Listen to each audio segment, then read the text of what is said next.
dugonalariga gap qilib bersa nimalar bo'ladi? Butun umr uydan qidirgan, yeyishi orzu qilgan shokoladlaringni ko'rasan va ularni bir yilda bir marta kiriladigan mehmonxonaga olib kirasan. Oxirgi marta o'tgan yili yozda kirdim, ancha o'zgarib ketdi. Madonna deb maqtanadigan idishlari shu bo'lsa kerak-a?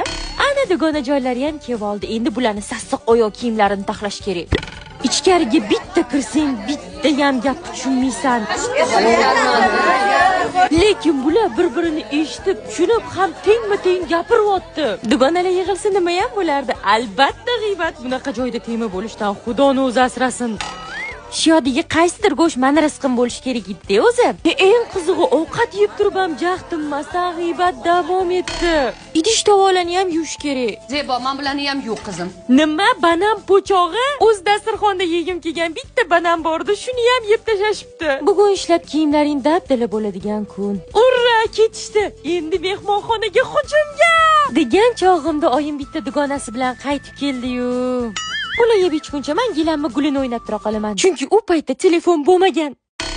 Ye ketishdi. Endi yeb ichar. Nima esa bo'ladi? Qotib qolgan pryanik, arzon vafli, pechey qandga stolni to'ldirishga qo'yilgandek bu shokoladni g'ishtan qilinganmi? Nima balo? Yana bitka.